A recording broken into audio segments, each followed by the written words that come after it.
Week 5 is in the books. Colorado has shown us once again that USC's defense is not where they would like it to be. And I have some words for Pat McAfee. You are Locked On Pac-12, your daily podcast on the Pac-12 Conference. It's the Locked On Podcast Network, your team every day.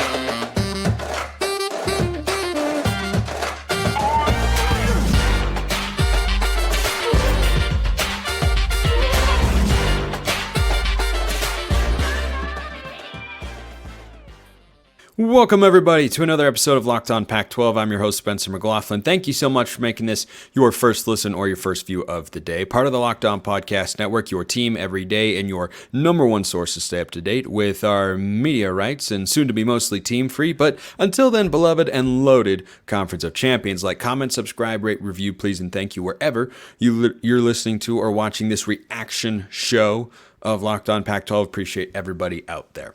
Let's start with the big game. And look, there are other games to get to. More coming on that on a Monday show. I didn't want to condense things down. But I got a word for Pat McAfee and the College GameDay crew later. And let's just say I'm not particularly thrilled with what they had to say earlier this morning. But nevertheless, Colorado at halftime was down 34-14. Now, I put USC in my Pac-12 prime picks. I thought it'd be tough for Colorado to keep it around. I was feeling pretty good about that selection at the half. And then Alex Grinch happened and Shedeur Sanders happened. Now, we knew that Shedeur Sanders is a good quarterback. That's not new information. He had a bad game last week against an opponent that was superior. And here he was again against another superior opponent. His team is not as good as USC. His team is not as good as Oregon. He is really, really good. And he played very well once again. And I think that his talent is obvious to everyone. But one thing that is overlooked for him and for Coach Prime as well, because there are a lot of people that don't like him. I know a lot of you think I'm one of those people. You believe whatever you want. I'm going to come on here and give my opinions one way or the other. There is a culture of belief on that Colorado sideline. It may be over the top. It may be an irrational belief, but it's a belief because here comes USC and they're throwing it all over the field. They're running all over the field. Colorado's defense is terrible, which we also already knew, and they're down 20 points at the half. They could have rolled over, just said, you know what? We got a more winnable game next week. Let's just take care of business there. Let's focus on that. Let's go in that direction with things. No, they didn't do that. They didn't do that at all. They realized a couple of things. Number one, USC's defense stinks. That's the first thing. Second thing, Colorado does in fact know how to score points, and they were just facing what appears to be, based on all the other information, a good Oregon defense. We'll find out how good in a couple weeks when they go to Seattle and play Washington. More on that game later on the show, in the show as well. But how many times, I've gotten the sense before that there are some USC fans, there are USC coaches, there are USC players who are tired of getting asked questions about the defense. That was something that the Pac-12 network commentators, I remember them saying against San Jose State in week 1. USC's tired of being asked questions about the defense. You know why the questions continue getting asked? Because it isn't any good. It's never been any good. How on earth did that get down to a one-possession game with just inside of 2 minutes to go? How did that happen? How on earth? Why did that happen? Because USC is still not able to play defense at a high level. I thought they played fine in the first half. Anything under 30, I would have said, that's a respectable performance. My final game score prediction was, I believe, 45-20. Final score was 48-41. Colorado last week against Oregon. And look, Lincoln Riley's a head coach. Your team is going to take on the identity of your head coach. That's just kind of the way things go. There's going to be a little bit more of an emphasis there. So I expect Oregon to be a better defensive team, and I expect USC to be a better offensive team and to be more, influenced by Lincoln Riley's presence on that side of the ball. Same thing with Dan Lanning at Oregon. So I don't expect USC's defense to be dominant. If they don't clean it up, it's going to cost them not a college football playoff spot, a Pac-12 championship game spot. Colorado has a great quarterback. They don't have a great offensive line, and they don't have great weapons. They have solid weapons, but their great weapon wasn't on the field. They found a new great weapon. Amazing that he got discovered against USC. I mean, this is just, it's got to be frustrating to be a Trojan fan sometimes and to just continuously think, okay, now it's fixed. And this is only, of course, the second season of this going on. But the Alex Grinch support from Lincoln Riley is just odd. It's just, I thought they should have let him go in the offseason. I thought they should have said, okay, let's go get Jim Leonard. Let's go elevate his profile. Make a pitch to him to say, look, he's a former head coach in DC at Wisconsin, highly regarded in both college and NFL circles as a defensive mind. He would have been my hire to go out and say, okay, you come to USC, we're going to contend for a college football playoff spot. If you make our defense good, doesn't have to be great, but good, you're going to be a head coaching candidate. No, Lincoln Riley wanted to stick with Alex Grinch, who I saw Mark Colkin of Locked On USC maybe joking, maybe not, that he should have been tarmacked after the game, which, for those who don't know, means that he should have been let go before he got on the team plane to come back home. Just, you're not our DC anymore. Over 550 yards of offense you allowed to Colorado. Look, it's on the road. I'll grant you that. Why in the world should USC be going to a Colorado team that got exposed last week against Oregon? Why should that game be close in the fourth quarter? Why was it close in the fourth quarter? I'm not looking at the USC offense here. They killed a decent amount of clock. A field goal kicker missed what should have been a makeable field goal. Yeah, you go look at the box score and say no points in the fourth quarter. Well, you put up 48 points.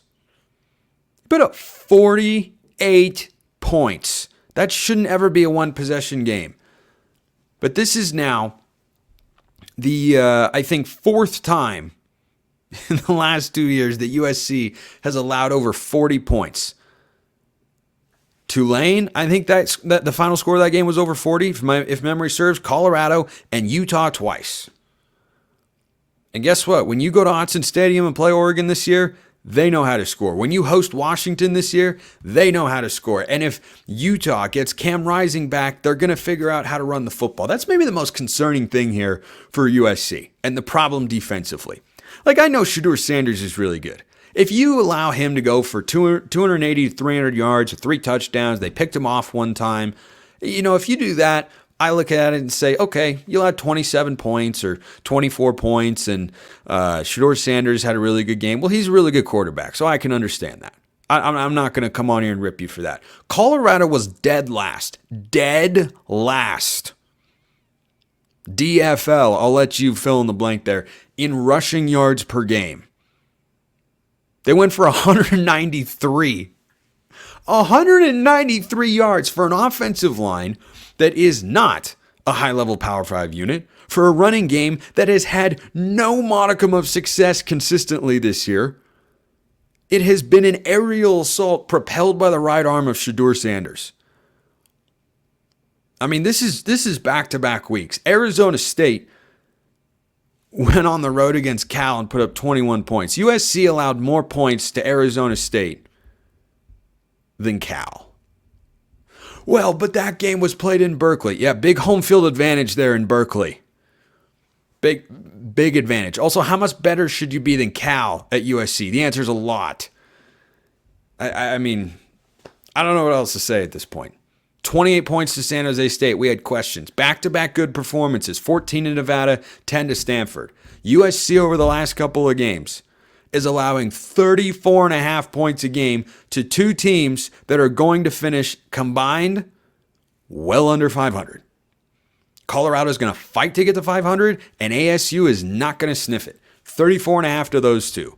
What's Michael Penix going to do to you? I don't know. If Utah gets healthy, what are they going to do in the run game? UCLA knows how to run the football. Chip Kelly likes doing that. What are they going to do? I don't know. That's not a good situation for USC's defense to be in. That you don't even. It's not like you just have to get better against the pass or just get better against the run. No, it's both. No, it's both. But Lincoln Riley wants to keep around Alex Grinch, and that's his decision. Pat McAfee made a decision, one that I found to be pretty disgusting, frankly. I thought it was not acceptable behavior. We call that out here on the show, and indeed we shall. I'll always call it Nutrafol as being a great product as well. Because look, if you are looking for a hair growth solution, Nutrafol is the place that you've got to be going because they've got proven hair growth technology. That is something that they have been really, really good at for, frankly, quite some time. So, Nutrafol.com/LockedOnCollege. You can get $10 off your first month subscription. You don't have to choose between your health and healthy hair. You don't. You absolutely, positively do not. Go to Nutrafol.com/LockedOnCollege. That's Nutrafol.com/LockedOnCollege. Nutrafol. Go start regrowing your hair. Hair loss is not inevitable for men. Nutrafol, proof positive of that. You don't have to choose between better hair growth and your health. Nutrafol provides a whole body health approach for men that promotes healthier hair. No drugs, no compromises, just better hair. Men think losing their hair is inevitable. It's not. Take control of your hair's future with Nutrafol's science-backed hair growth supplement for men. Take the first step to visibly thicker, healthier hair. For a limited time, Nutrafol is offering our listeners $10 off your first month subscription and free shipping. When you go to Nutrafol.com/men, enter promo code LockedOnCollege. Find out why over 4,000 healthcare professionals recommend Nutrafol for healthier hair. Nutrafol.com/men, spell Nutrafol.com/men, enter promo code LockedOnCollege. That's Nutrafol, Nutrafol.com/men, enter promo code LockedOnCollege.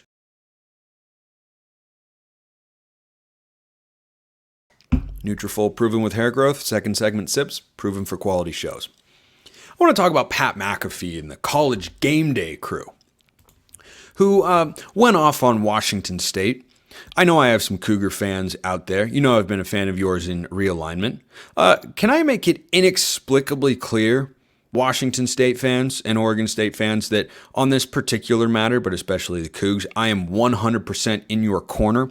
So Pat McAfee was going off on college game day, and to be honest, I am not a big Pat McAfee fan. I miss David Pollock. And I was really upset they let Pollock go. I think he is polished. I think he is sharp, loves college football. I think Pat McAfee loves college football. I also think Pat McAfee said something that was really stupid. He at one point got to the quote, "Shut up, Washington State. I'm about sick of you. Were you flying the flag when they were 1-11 or 2-10? Yeah, Pat, they were. That's the point. I believe Saturday morning was the 293rd consecutive appearance of Ole Crimson on college game day. A tradition that has been chronicled on the very program that you work for. But you wouldn't take the time to know it because that would require you to do some research. And boy, wouldn't want to make you do that on programs like Oregon State and Washington State, which are just, top 15 teams in the country for my money right now. You'd probably have them unranked because they're Oregon State and Washington State, right?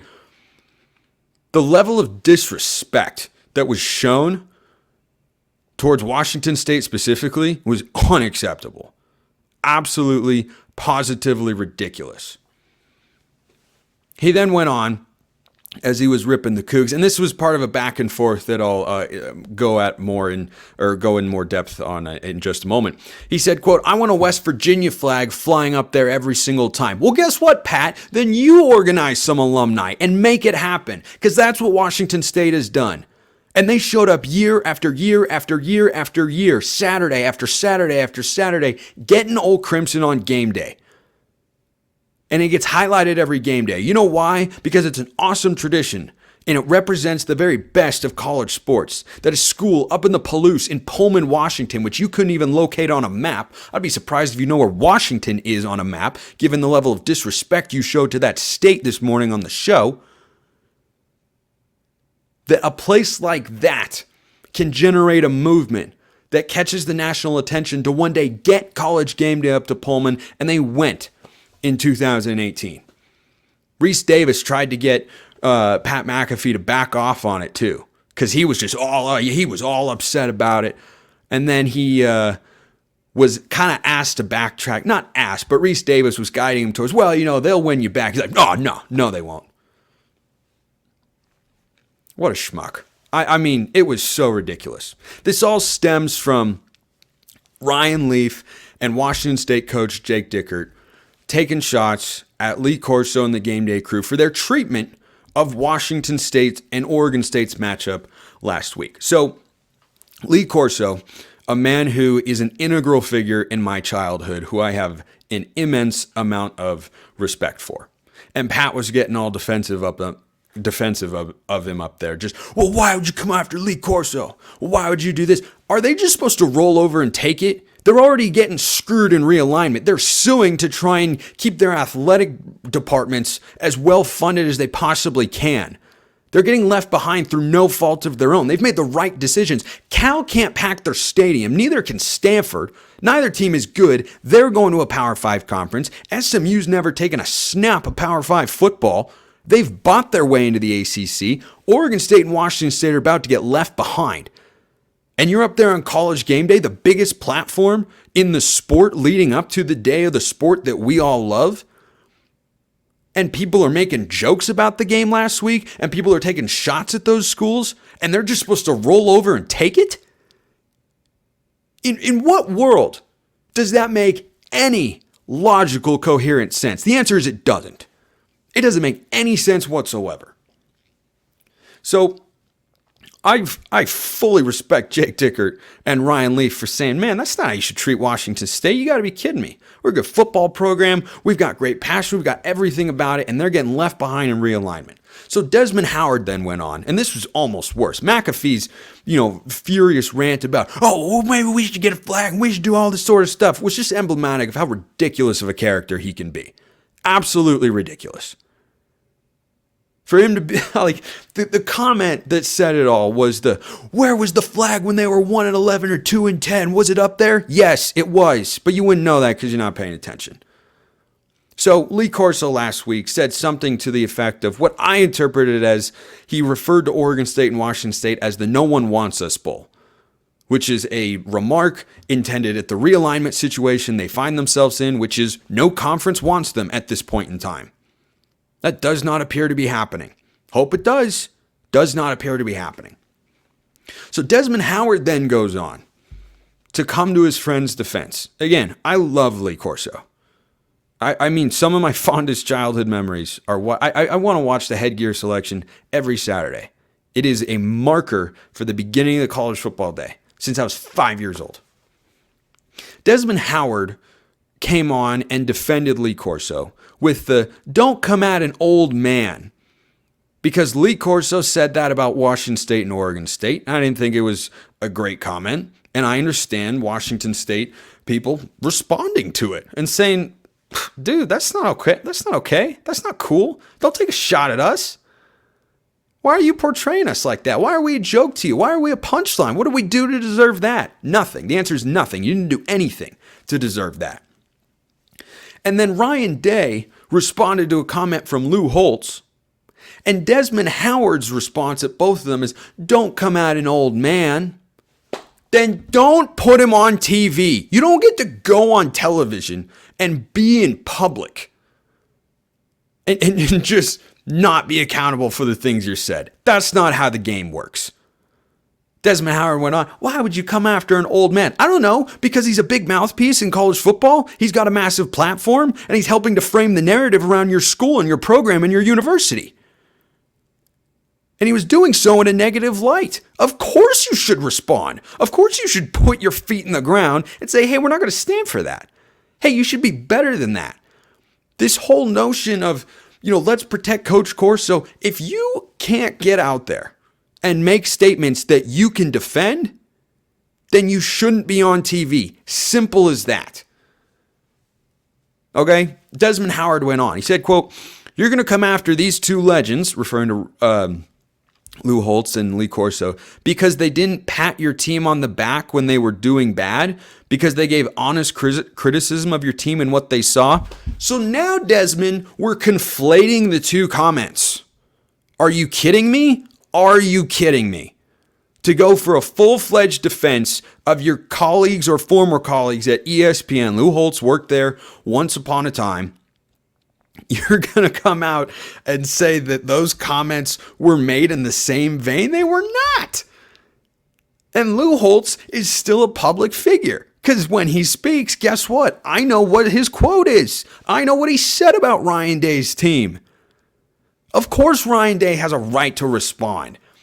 It's ridiculous. And coming out and playing the old man card, playing the age card, you've got to be kidding me. I watch College GameDay every single morning, and I was repulsed by everything that I saw there. Everything that I heard. Playing the age card? You cannot be serious. Why would you come at an old man? Because he is speaking in public. I am accountable for every single thing that I say on this show. I am fully aware of that.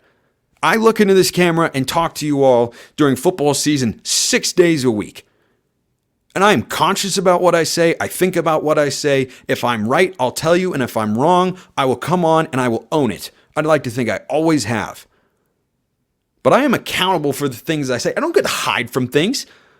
You don't see me playing the reverse age card. Well, I'm only 26.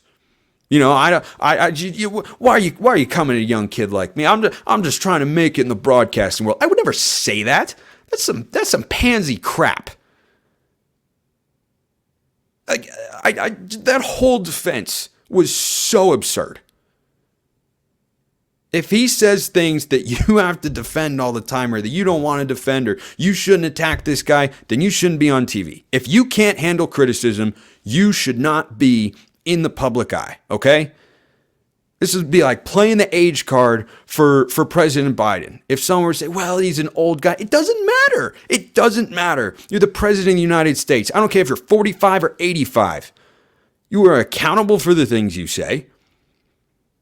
And if you're going to be able to have a certain level of influence in the public sphere, or if you are going to have a microphone, whether it's this one I have in front of me, or the ones that the guys have wired up on College GameDay, or the one that President Biden holds from the Oval Office, whatever it is, if you can't take the heat, if you can't take the criticism, then don't make public comments because it influences the narrative. I mean, this whole discussion was so ridiculous. He is no less accountable for what he said than I am here on this show. And I hold myself accountable for every single thing that I say. Always. And I always come on here with all of you, and I try to be as honest and fair as I can. And I know a lot of you don't think that, and that's fine. You make up whatever opinions you want. You can think of me whatever you like. I do not particularly care. But if you come at me with any sort of criticism, any sort of joke, any sort of mocking, anything at all, as long as it's accurate, you know what I'm going to do? I'm going to sit here and take it and not say, oh, I'm just trying to make it in the broadcasting world. Why you got to be so hard on me? No, that's not the way this works. You got to be able to take some heat. And if you can't do that, then you shouldn't be in the public eye in any way, shape, or form. All right.